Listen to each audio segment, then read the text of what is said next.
ප්‍රායෝගික පරීක්ෂණයේදී අත්‍යවශ්‍ය කාරණයක් වන හස්ත සංඥා පිළිබඳව ඔබ දැනුවත්ද? ප්‍රායෝගික පරීක්ෂණයේදී හස්ත සංඥා පිළිබඳව මොටර රථ පරීක්ෂකතුමා විසින් විශේෂ පරීක්ෂණයට භාජනය කරන ලබන බව ඔබ දන්නවා.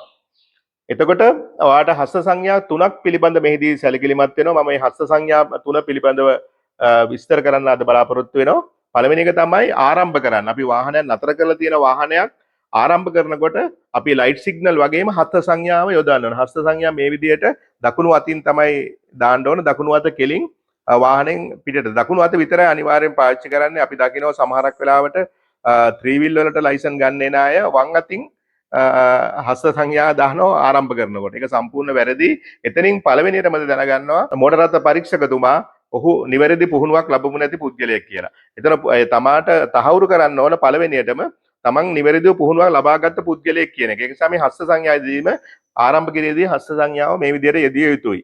ඊට පස්සේ එක තමයි වාහනයක් නතර කරනවට ලයිට් සිග්නල් වලට අමතරව නතර කරන බව මේ ස්ලෝ ඩවුන් සිග්නල් එක. මේ වගේ අත පල්ලෙහාට අල්ල පහළට දිසිනේ 3 සැරයක් වගේ නතර කරන බව ප්‍රකාශ කිරීම සඳහා පාවිච්චි කළ යුතුයි. තව හස්ත සංඥාවක් තියෙනවා වමට හරවන එක. වමට හරවන එක අර වගේම කෙලින් අල්ල ඉදිරියට සිටිනසේ තියලා වට ටයන්න වගේ දැන් ටයන්න අඳින වගේ 3 සැරයක්. දැන් කොම්බුව කිව්වොත් අනිත් පැත්තටනේ. ටයන්න කිව්වන් පස්සේ මේ විදිහට ඒ ටයන්න වගේ 3 සැරයක් කරකවන්න ඕන. ඔන්න ඔය තුන හස්ත සංඥා 10ක් පමණ තියෙනවා. නමුත් ඒ හස්ත සංඥා තුන ප්‍රායෝගික පරීක්ෂණයේදී අනිවාර්යයෙන්ම බලනු ලබන නිසා මේ කිරීම ඔබගේ ප්‍රායෝගික පරීක්ෂණයේ සමත් වීමට ඉතාම වැදගත් වෙනවා.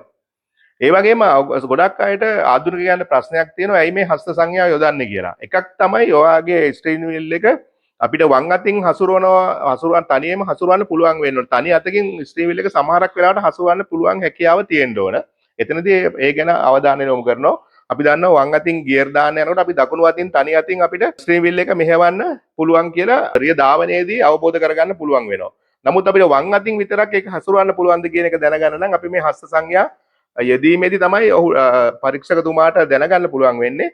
එයාට වම් අතිනුත් ස්ටීරින් වීල් එක තනියම හසුරවන්න පුළුවන් කියන එක. අනිත් එක තමයි අපි හස්ත සංඥා යොදනකොට දැන් සමහරක් වෙලාවට ලයිට් සිග්නල් විතරක් පත්තු වුණාට කාර්මික දෝෂයන් නිසා මේ ලයිට් පත්තු නොවී තියෙන්න පුළුවන්. අපිට ඩෑෂ්බෝඩ් එකේ ඒ සිග්නල් එක පෙන්නනවා.